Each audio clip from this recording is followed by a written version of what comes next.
ഇപ്പോൾ ഹാപ്പിനെസ് ഫെസ്റ്റിൻ്റെ സംഘാടക സമിതി, ഹാപ്പിനെസ് ഫെസ്റ്റ് നടത്തുന്ന അവിടെ ഒരു സംഘാടക സമിതി ഉണ്ട്.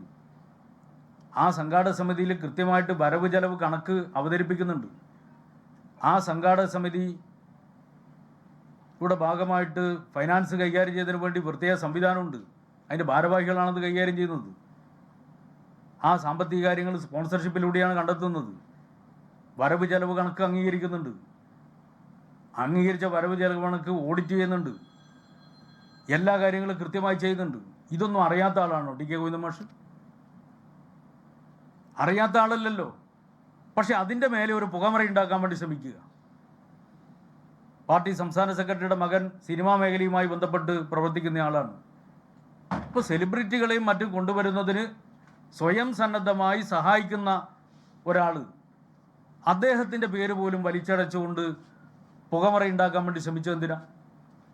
അപ്പോൾ UDF ചട്ടുകമായി പ്രവർത്തിക്കുന്നതിൻ്റെ ഭാഗമായിട്ടല്ലേ പാർലമെൻ്ററി സ്ഥാനത്തിന് വേണ്ടി UDFുമായി ചർച്ച ചെയ്ത് പാർലമെൻ്ററി ചെളിക്കുണ്ടിൽ അകപ്പെട്ടിട്ടുള്ള ഒരു പാർട്ടി നേതാവായിട്ട് അദ്ദേഹം മാറുകയല്ലേ സംഭവിച്ചിട്ടുള്ളത്? അപ്പോൾ സ്ഥാനാർത്ഥിത്വം ലഭിക്കാതെ വന്നപ്പോൾ കോൺഗ്രസുമായി ചേർന്ന് പാർട്ടിക്കെതിരായിട്ട് ടി കെ ഗോവിന്ദൻ മാഷ് രംഗത്ത് വന്നിരിക്കുകയാണ്. അദ്ദേഹം പാർലമെൻ്ററി അവസരവാദത്തിൻ്റെ ചെളിക്കുണ്ടിൽ അകപ്പെട്ടിരിക്കുകയാണ്. പാർട്ടിയെ സംബന്ധിച്ചിടത്തോളം പാർട്ടി അദ്ദേഹത്തിന് വലിയ അംഗീകാരം നൽകി. ഇപ്പോൾ ഒരു കമ്മ്യൂണിസ്റ്റുകാരനെ സംബന്ധിച്ചിടത്തോളം പാർലമെൻ്ററി സ്ഥാനങ്ങളെക്കാൾ ഏറ്റവും വലിയ സ്ഥാനമെന്ന് പറയുന്നത് പാർട്ടി പദവികളാണ്. അദ്ദേഹത്തെ പോലെ ഒരാൾ പാർട്ടിയുടെ കണ്ണൂർ ജില്ലയിലെ ഏറ്റവും പ്രധാനപ്പെട്ട ബോഡിയായിട്ട് ജില്ലാ സെക്രട്ടേറിയറ്റ് വരെ എത്തി.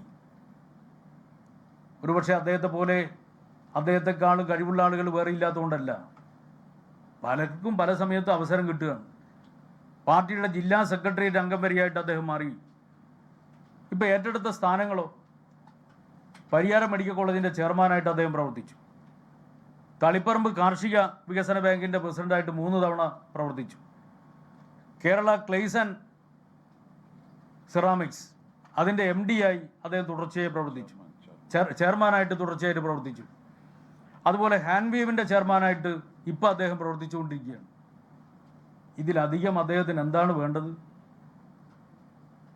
ഇനി അദ്ദേഹത്തിന് MLA ആവണം.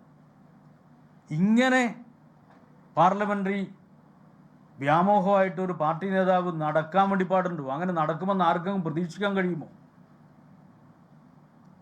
അപ്പോൾ അധികാരത്തോടുള്ള വല്ലാത്ത ഭ്രമം, സ്ഥാനമാനങ്ങളുടെ പിന്നാലെ പോകുന്ന ഒരു സമീപനം, സാധാരണ നിലയിൽ ഞങ്ങളെയൊക്കെ പാർട്ടിയാകെ ഞങ്ങളെയൊക്കെ പാർട്ടി പഠിപ്പിച്ചു തരുന്നത് കമ്മ്യൂണിസ്റ്റ് കേഡർമാർ സ്ഥാനമാനങ്ങളുടെ പിന്നാലെ ഓടുന്നവരല്ല. കമ്മ്യൂണിസ്റ്റ് കേഡർമാർ അവരുടെ ചുമതല കൃത്യമായി നിർവഹിക്കുമ്പോൾ സ്ഥാനമാനങ്ങൾ അവരെ തേടിയെത്തുകയാണ് ചെയ്യുന്നത്. അല്ലാതെ സ്ഥാനമാനങ്ങളുടെ പിന്നാലെ ഓടിപ്പോകുന്നവർ കമ്മ്യൂണിസ്റ്റുകാരാണ് എന്ന് പറയാൻ കഴിയില്ല. ഇവിടെ സംഭവിച്ചിരിക്കുന്ന പാർലമെൻ്ററി അവസരവാദത്തിൻ്റെ ചെളിക്കുണ്ടിയിൽ അദ്ദേഹം വിട്ടിരിക്കുകയാണ്. അധികാരമോഹം തലക്ക് പിടിച്ച് പാർലമെൻ്ററി അവസരവാദ നിലപാട് സ്വീകരിച്ച് എതിരാളികളുമായി ഒത്തുകളിച്ച് പാർട്ടിക്കെതിരായിട്ട് രംഗത്ത് വരുന്ന ടി കെ ഗോവിന്ദൻ മാഷെയാണ് ഇപ്പോൾ കാണുന്നത്. അപ്പോൾ പാർട്ടി ജില്ലാ കമ്മിറ്റി കാര്യം വളരെ വിശദമായി ചർച്ച ചെയ്യുകയും പാർട്ടി ജില്ലാ സെക്രട്ടേറിയറ്റ് അംഗമായിട്ടുള്ള ടി കെ ഗോവിന്ദൻ മാഷ് നിയമസഭാ തെരഞ്ഞെടുപ്പിൽ പാർട്ടി നയത്തിനും തീരുമാനത്തിനും വിരുദ്ധമായി താൻ മത്സരിക്കുമെന്ന് പ്രഖ്യാപിക്കുകയും UDF പിന്തുണ തേടുകയും ചെയ്യുമെന്ന് പത്രസമ്മേളനം നടത്തി പറയുകയും ചെയ്തത് തികഞ്ഞ സംഘടനാ വിരുദ്ധമായ നടപടിയാണ്. ഇത് കണക്കിലെടുത്തുകൊണ്ട് ഗോവിന്ദൻ മാഷെ പാർട്ടിയിൽ നിന്ന് പുറത്താക്കുന്നതിന് വേണ്ടി ജില്ലാ കമ്മിറ്റി തീരുമാനിക്കുകയും ആ തീരുമാനത്തിന് പാർട്ടി സംസ്ഥാന കമ്മിറ്റിയുടെ അംഗീകാരം ലഭിക്കുകയും ചെയ്തിട്ടുണ്ട് എന്നുള്ള കാര്യമാണ് നിങ്ങളെ അറിയിക്കാൻ.